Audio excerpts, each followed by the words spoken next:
दुनिया में खुश है, उसकी बीवी पहले चली गई है, अपने शोहर को राज़ी करके गई है, तो वो औरत जन्नती है, वो औरत जन्नती है। और हज़रत फ़ातिमा ने मालूम है, एक दिन मौला अली आ गए, आने के बाद पानी को मांगा, उसके बाद हज़रत फ़ातिमा ने पानी दिया। हज़रत मौला अली बड़े अच्छे मूड में थे, खुश मिजाज के आलम में थे।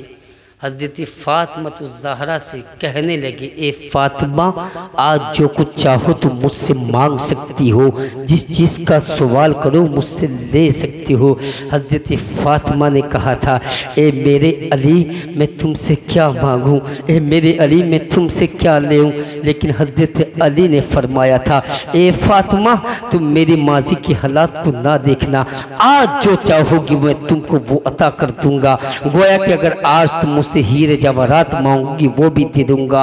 लेकिन मेरे अली से इतना सुनने के बाद नबी की लाडली बेटी ने हीरे जवाहरात नहीं मांगे थे, दुनिया नहीं मांगी थी, दुनिया के फैशन को नहीं मांगा था, दुनिया के माल दौलत को नहीं मांगा था। फातिमा अर्ज करती है, ए मेरे शोहर नामदार, ए मौला अली, कदमों को पकड़ने के बाद मजबूती से कहती है, मौला अली, मैं तुमसे कुछ और नहीं मांगती, बल्कि सिर्फ इतना तुम मुझसे मुझे बता दो कि मौला अली, तुम मुझसे राजी हो के नहीं हो, तुम मुझसे खुश हो के नहीं हो। मौला अली की आंखों से आंसू आ जाते हैं कि नबी की बेटी वो बेटी है कि जो बरोज़े महशर जब पुलसिरात से गुजरती होगी तो हुक्म रब होगा, ए फरिश्तों, ए मैदान महशर के लोगों, आज अपनी अपनी नजरों को नीची कर लो, इसलिए कि मोहम्मद की बेटी का गुजर हो रहा है, मोहम्मद की बेटी जन्नत में दाखिल हो रही है। ए लोगों, वो बेटी कहती है मोहम्मद की कि मौला अली, तुम मुझसे खुश हो के नहीं हो। हज़रत मौला अली कहते हैं, ए फातिमा, तुम कैसी बातें करती हो, क्या मैं तुमसे कभी नाराज हुआ, कभी मैं तुमसे ना खुश हुआ हूँ? ए मेरी फातिमा, मैं तुमसे खुश हूँ। उसके बाद में हज़रत अली से फातिमा तो ज़हरा ने कहा था, मौला अली, मैं तुमसे कुछ और नहीं मांगती, सिर्फ मेरी एक इल्तिजा है, एक दुआ है, उसको पूरी कर देना।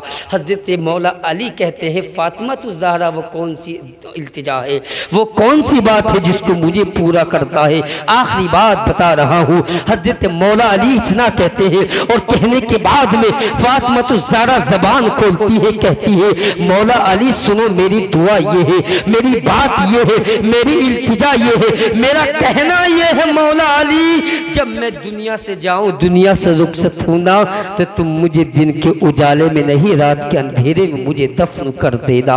मैं पूछना चाहता हूँ, नबी की मुकद्दस बेटी की कनीज़ों, तुम भी यहाँ बैठी हुई हो, तुम क्यों नहीं कहती हो, तुम क्यों नहीं अपने अंदर मुस्तफ़ा की बेटी की सीरत को पैदा करती हो? नबी की बेटी कहती है, मालूम है ये मौला अली, मुझे अब तक किसी ने नहीं देखा, मेरी चादर को किसी इनसे गैर मर्द ने नहीं देखा है, और मैं चाहती यही हूँ मौला अली, जब मैं कब्र में रखी जाऊं तो मेरी चादर पर दिन के उजाले में भी किसी की नजर ना पड़े, मेरी चादर को भी कोई ना देखे कि जिस चादर को अभी तक किसी ने नहीं देखा है। जरा सोचने का मकाम है कि जिस चादर को किसी ने नहीं देखा, उनके बालों को किसने देखा होगा, उनके चेहरे को किसने देखा होगा?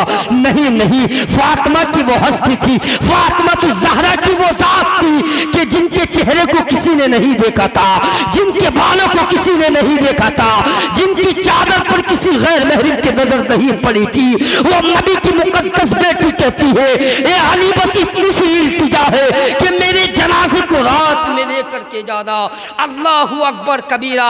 वक्त आ गया है वो कि फातिमा तो ज़हरा दुनिया से जाने वाली है, अपने बेटे को अपने हाथों से खिला रही है, हज़रत ज़ैनब को सीने से लगा लगा के खिला रही है, हसन हुसैन को सीने से लगाती है और खिला रही है, कभी इस बेटे का बोसा लेती है, कभी उस बेटे का बोसा लेती है, बच्चों को चूम रही है, आंखों से आंसू निकल रहे हैं। जब खादिमा ने फातिमा तो ज़हरा को देखा था तो देखने के बाद हैरान हो गई थी कि कभी मैंने बाप के विसाल के बाद फातिमा को रोते हुए तो देखा है, मगर आज रोने का अंदाज तो अलग ही है। मामला क्या है, कहीं ऐसा तो नहीं आखिरी वक्त तो नहीं आ गया है? अल्लाहू अकबर। बच्चों को खिलाने के बाद में सीने से लगाकर कहा था, बेटे जाओ नाना के दरबार में जाकर सलाम पेश कर देना, सलाम अर्ज कर देना। बच्चे गए हैं, सलाम किया है, लेकिन वहां जाने के बाद में किसी बुजुर्ग ने कहा था, ए बच्चे तुम यहाँ क्या कर रहे हो, जाओ घर के अंदर क्यों नहीं जाते? बच्चों ने कहा कि अभी तो हमारी माँ ने हमें यहाँ भेजा है, हम घर क्यों करके जाएंगे? तो बुजुर्ग ने कहा था, जाओ अपने घर के अंदर जाओ, अपनी माँ को देखो। जब बच्चे माँ के पास आते हैं तो फातिमा तो ज़हरा कहती है, लाडले क्यों आ गए हो बेटे, तुम मेरे करीब क्यों आ गए? तो बच्चों ने कहा था, अम्मा एक बुजुर्ग है, मालूम नहीं कौन है वो, लेकिन हमसे कहते हैं कि तुम अपने घर क्यों नहीं जाते? तो माँ ने कहा था, मैं जानती हूँ वो कौन है। बेटे अर्ज करते हैं, अम्मा वो कौन होंगे? फातिमा तो ज़हरा ने कहा था, बेटे वो मेरे अब्बा के दादा हजरत इब्राहीम अलैहिस्सलाम है, जिन्होंने तुम्हें हमारे पास भेजा है। लेकिन खादिमा कहती है कि बच्चों को निहा धुला कर तैयार कर दिया था, वक्त मगरिब आता है, नमाजों के मजे लिए जाते हैं, उसके बाद में अपनी पेशानी को सजदे में रखा जाता है। कसम खुदा की खादिमा कहती है कि मैंने देखा था कि फातिमा ने जब नमाज अदा की थी, फातिमा ने जब सजदों को अदा कर लिया था तो नफल नमाज अदा करने के लिए खड़ी हो गई थी, लेकिन जैसे ही पेशानी को सजदे में रखा था तो जब मैं अंदर कमरे में दाखिल होती हूँ तो क्या देखती हूँ कि जमीन से आसमान तक नूर की बारिश हो रही है। ऐसा आलम था कि कभी ऐसा आलम नहीं देखा।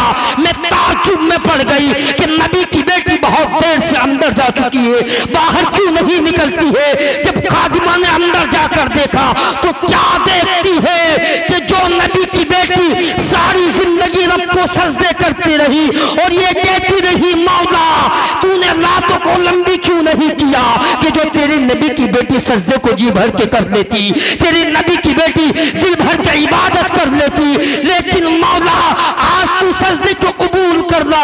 खादिमा कहती है कि नबी की बेटी सजदे में गई है तो जाते हुए हूर गिलमान में देखा है, मगर कसम खुदा की नबी की बेटी के सर को सजदे से उठते हुए किसी ने नहीं देखा था। तो पता ये चला कि नबी की बेटी दुनिया से रुखसत हो गई है। मौला अली ने जब आकर के देखा था आंखों से आंसू निकल रहे थे, लेकिन मौला अली ने आज उस बात को पूरा किया था जिसका वादा फातिमा ने अली से पहले ले लिया था। ए मेरे सर के ताज, तुम फातिमा के जनाजे को दिन में कब्रिस्तान में नहीं पहुंचाना है, बल्कि रात के अंधेरे में मेरे जनाजे को लेकर के जाना है। इसलिए कि नबी की मुकद्दस बेटी के बालों को दुनिया में किसी गैर मर्द ने नहीं देखा है। मैं चाहती ये हूँ कि मेरी जो चादर जनाजे पर डाली जाए उस चादर को भी कोई दुनिया के गैर मर्द अपनी आंखों से ना देख सके। नबी के गुलामों, वो थी नबी की मुकद्दस बेटी। अपनी बेटियों को ज़रा दर्द से इबरत दिया करो कि जिस नबी की बेटी के बालों को चादर को कोई ना देख सका। इन बेटियों को ज़रा हिदायत दिया करो कि जिनके बाल जब खुलते हैं तो मोहल्ले के सब लोग देखा करते हैं, जब बारातों में चलती हैं तो पूरी बस्ती की नज़रें पड़ा करती है, जब बुर्कों में चलती हैं टाइट बुर्कों में तो इनके पूरे जिस्म का जो नक्शा होता है वो अलग खिंचा हुआ होता है, अलग दिखाई देता है। बताओ तो सही, ये औरतें आपसे हमसे क्या वफा कर सकती है? कसम खुदा की वफा तो नबी की बेटी नाली से की थी कि जिसने पर्दे का पूरा एहतमाम किया था। मैं कहना चाहता हूँ, अगर घरों को बेहतर करना चाहते हो तो इन औरतों को पर्दों में रखना पड़ेगा। कभी इनसे भी कह दिया करो कि इमाम साहिब तो दुआ बाद में करेंगे, पहले तुम भी अपने शोहर के हक में दुआ कर दिया करो, तुम भी अपने बच्चों के हक में दुआ कर दिया करो। इसलिए कि फातिमा के सिर्फ नाम से मोहब्बत करने का नाम मोहब्बत नहीं है, फातिमा के किरदार से मोहब्बत करने का नाम मोहब्बत। नारे तकबीर, नारे रिसालत, नारे रिसालत। सुभान अल्लाह, सुभान अल्लाह पाक इन कलिमात के साथ इन उलमा की मौजूदगी में वक्त मुझे इजाज़त नहीं देता। मौला मैं एक बात और अर्ज़ कर दूँ अगर कोई औरत अपने शोहर के हक़ में सूरह ताहा और सूरह नूर पढ़ के दुआ कर दे तो फातिमा ज़हरा कहती हैं कि वो दुआ औरत की इस तरह कबूल होती है शोहर के हक़ में जिस तरह मुझ फातिमा की दुआ मेरे अली के हक़ में कबूल हो जाती है। वो औरत भी होना चाहिए। अल्लाह पाक इस वाज की इन कलिमात को अपनी बारगाह में कबूल फरमाए। कलमा तय्यबा पढ़े ला इलाहा इल्लल्लाह मुहम्मद रसूलुल्लाह अस्तगफिरुल्लाह रब्बी मिन कुल्लि दम्बि व अतूबु इलैहि व मा अलैना